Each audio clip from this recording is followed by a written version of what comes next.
Hello and welcome back to StarCraft 2. I'm taking a look at another custom map, as you may have guessed from the title, and this is actually the most popular custom map on the EU server at the moment, ranked by popularity. You may have realized that there's a new custom map interface up and running, and I'm looking at Mineralz. Now, this is a very weird game, but firstly, that custom map interface, this game actually has nearly double the amount of hours played as the second one. I'm not sure what the second one was. It was on the screen right now. I just missed it there. But needless to say, it's quite popular. A lot of people are playing it. And I decided to have a look at it. I've played, I think, 3 or 4 games. And a few of them ended very quickly. The first 2 were terrible. Like, really, really terrible. But I think once you get the hang of how it works and just understand what it's all about, then it really just opens up to you and it actually becomes fun.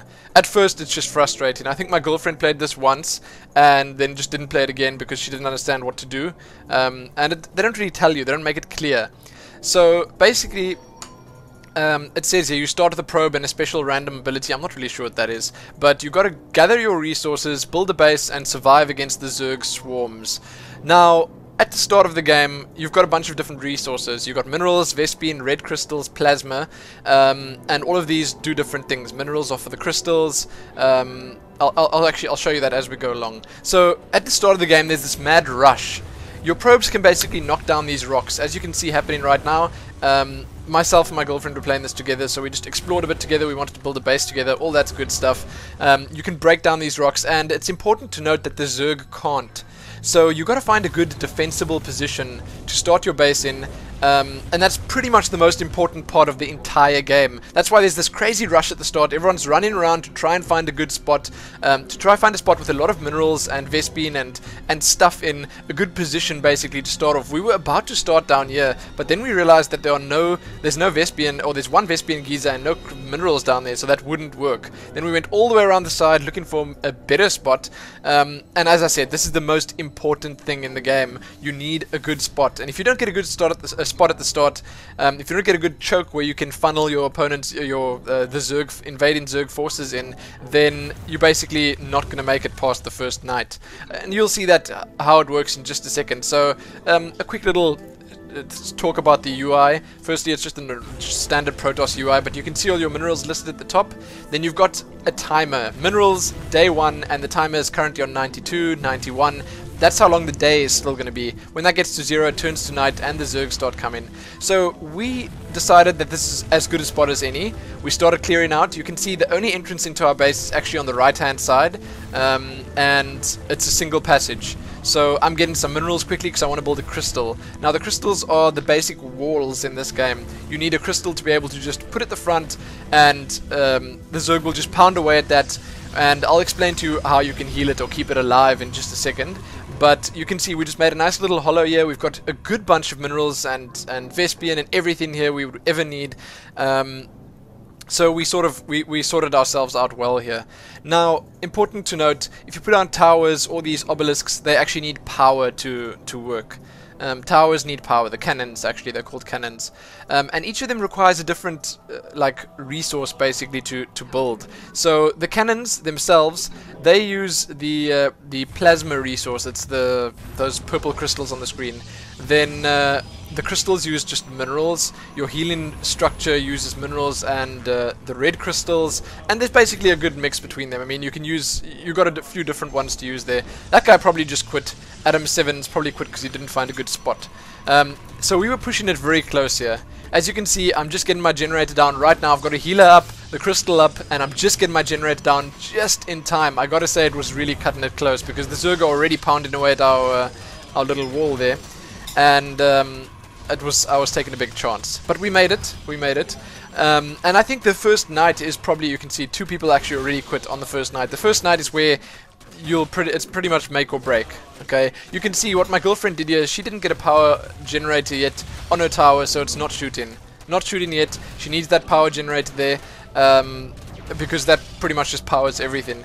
Okay, so what can happen is you can put down a bunch of different towers. Like I said, there's the obelisk, there's the tower, the generators, the healer. There's a thing that puts an aura of attack speed on your towers and your buildings that'll make them just more effective. And all of them have energy, and they need a certain amount of power to actually work properly. You can see my healing towers actually ran out of energy already, and that's terrible. That's really bad, because if it doesn't have energy, it's not going to heal enough. And the same thing goes for the towers. If they don't have energy, they're not going to shoot. So there's a definite lack of energy in my base at the moment. Everything is struggling a bit there. But so just a bit of a tip from me: start with getting your power plant up nicely. So you can basically just support all the buildings you put on your base, and don't start too big. Don't throw down 10 towers at the start. Rather just throw down 1 or 2 at most. And because I built in my girlfriend, look at this now, sorry, I have to interrupt myself here and say, look at this guy, he actually came and threatened to make a hole into our base.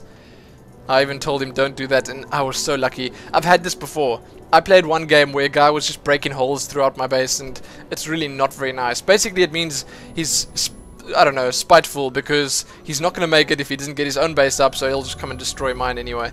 Not nice. Don't do that if you play the game, guys. That's very rude. Unless that was actually a specific game mode. I mean, I'd understand that very much. That'll be fine. If there's a game mode where you have to sabotage your opponent's, your friend's bases or your opponent's bases, whatever, that'd actually be quite cool. Something to consider, I guess. So we're on day 2 now. Okay, and now you can also basically upgrade your probe as well. You can see when I mine, I'm getting a 1, 1, 1. And if I spend Vespine to upgrade my probe, then I'll mine 2 instead, or 3 or 4. Every upgrade costs a significant amount more than the previous one, so it's quite difficult to afford those. The first upgrade is 100, then 200, then 400, then 800, then 1600, then I assume 3600, and it keeps going up and up and up, and it's incredibly difficult to afford all of that. So what I'm going to do now is I'm going to throw out a bunch of cores. The cores, basically, when you upgrade them once each, then you can choose what they do. Basically, they will give you a certain amount of minerals, Vespine, crystals, or plasma at the start of every round. So this is the game. I mean, I feel this game has a lot of depth in the sense that you need a lot of forethought to be able to actually make it in this game. You need to think ahead, so you need to try find gaps, try find space to be able to upgrade your probe, and that's really important. Upgrading your probe is really important because you need to mine faster. You need to be able to get your towers upgraded quicker, stuff like that. Then, apart from upgrading your probe, a totally separate thing is you got to think about the fact that your crystals and your minerals and all that stuff is actually going to run out in your base eventually. Now you can plant fields. A field grows during the day and eventually turns into a random resource. And that's good and all. I was just watching my opponent my friend get killed there. That's good and all, but it takes a long time and it's a lot easier just mining the others. So, or just putting cores down, actually. You can hear our dog barking like crazy again. That's not Nero, that's my parents' dog. But yes, so you got to think ahead. You got to get cores at a reasonably early time in the game, and you got to upgrade them. You'll see I'll start upgrading mine in just a little while, because you want to have that income that's not dependent on your probe actually mining. So that's really cool. I'm not sure exactly what the level of the probe does, but I suppose that's something I might figure out later. Now what I did here was I skipped ahead, because we were on night 2 there, and things were going really slowly. Now you can see my base has definitely taken shape. I've upgraded all my stuff here, and now we're fighting big things like queens. We've got towers called storm towers. I decided to skip ahead to a little bit further in, because we actually played a game that was 45 minutes long, and then we died at the end. I'm going to show you where we die, because that's the interesting part, let's face it. And you can see we've sort of hollowed out a much bigger area around our base. My towers are much further upgraded as well. The base is looking good at the moment, but you'll see things start going a bit sour in a little while. We basically, I mean, I can't say what I did wrong or right here because I don't know the game well enough to analyze how one should be playing it. I kept checking on my opponents, and they were doing everything sort of the same as me. This guy at the bottom here was doing one thing better than I was, and he had more healing towers. It seems to me like the most important part of the game at the moment, to me it seems like, is just getting a lot of healing towers down and one very strong crystal at the front. So keep upgrading the crystal, keep upgrading those healing towers, and then work on your cannons and damage, and basically trying to kill those things. So that's key in this game. Secondly, obviously upgrade your probe, and thirdly, get those cores down. Those are to me the 3 most important parts. And those you can only even think about if you actually get a good spot to fight. Because you can see what we did here is we made a nice little funnel for all these queens, and we actually managed to build on both sides of it, and we managed to fit more towers in all the way around, so I think it was a pretty good spot. So you can see it's day. I've got 24 cores, I get 288 minerals, 96 Vespian, 468 red crystals, and 468 plasma. So my cores are actually doing a good job there, but I do think that I should have had more. I really should have had more at this point in the game. 13 days in, it's quite a lot. This is probably about 40 minutes played time, and I still think that if I had to play this again, which I probably will, because I mean, let's face it, when you play these custom maps, I really personally am not happy till I finish them. Okay, Death Haven, I've not managed to kill that boss at the end, but we nearly killed it. But when you get to the end, it's sort of the mystery is gone. I'd like to know what happens at the end of this game. I'd like to know how many waves there are, how many days there are, how far you can upgrade your towers. Things like that are pretty important to me, and I don't know, sort of a perfectionist with that kind of thing. So I'd like to see how it looks. But we're on day 13 now. This might actually be the last day that we're alive. And you can see my probe is quite significantly upgraded. It's mining faster. Those are the two upgrades I focused on. I find that they've got some upgrades there that actually give your probe extra life and movement speed. And unless you plan on leaving your base, which I just don't recommend, I don't see why you'd get those. I don't see at all why you'd get them. So I basically just focused on getting the upgrades for the mining speed and the mining amount. So I'm mining 5 instead of 1, and I'm mining 5 times faster than I was at the start. So that's pretty decent. And as I said, very, very important.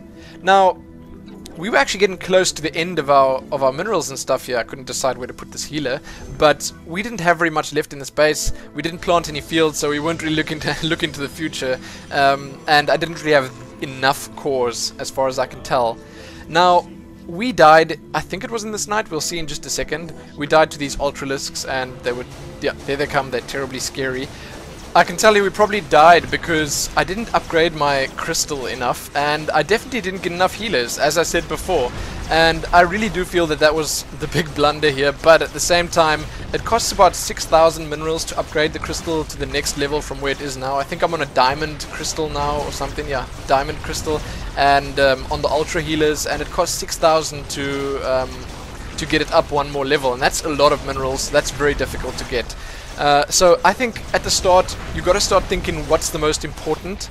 You got to start thinking, okay, crystals are important and healers are important, so you're going to want to get a lot of cores that give you a lot of minerals at the start of each day and a lot of those red crystals. And we didn't do that. We obviously didn't think ahead, so you can see the ultralists are about to break through here, about to rip apart our base. Once that crystal dies, it's pretty much over. I was looking at the bottom, and the guy here was suffering too, but I think he does in fact make it through the day. And that's obviously just because of the fact that he had a lot more healers than me. Nothing else really. I think his base build was pretty much the same, and he had the same amount of towers, all that good stuff. But you can see the ultralisks are just going at our base, and oh, we're about to die. But I gotta say, I enjoyed this game a lot, and I can see why it's top, because I think people are probably just like me, and they have this obsession with wanting to finish things. So a lot of people will probably get so frustrated at this that they'll just want to kill it. They'll want to finish as many waves as they possibly can. So I do know that every 5 waves a boss comes, but the bosses aren't really a big deal. It's just a few bigger mobs that do like maybe a bit more damage, but I feel that it's not really going to be the game breaker. There was this Ultralisk wave, and before that some Super Zergling wave that did a lot of damage, but other than that, I feel that the waves they get progressively harder, basically. I also had a guy telling me that sometime a bit later Mutalisks come. I'm not sure how that will work. If any of you guys have made it that far, you can let me know, because that'll be really interesting. Do they actually just fly over your base and start killing everything? That would be crazy, if you have to defend all the sides of your base. But hey, it's a lot of fun, and I'll definitely recommend this map to anyone. What I'm going to do is I'm going to look at a few more maps this weekend, and maybe just get a few of those recorded and check them out. The reason I record this commentary after actually playing is just because these games sometimes just get way too long. No one wants to watch us sitting around building towers for 45 minutes. So I give you a bit of an idea how it looks at the start of the game, how it works, and how it ends in our case. Anyway, I hope you guys enjoyed it. If you have any custom maps that you think I should look at, I've been told Smashcraft is good, I've been told Catch and Run is good. I'm going to have a look at them and see if they're worth sort of covering. If they are, you can expect to see them soon. If there are some funny sounds during this video, I don't know, my mic is making some really weird noises when I talk. I apologize for that, but I think it'll be okay. I put some background music in to make it all better. Otherwise, I hope you guys have a great weekend, and as always, happy StarCrafting.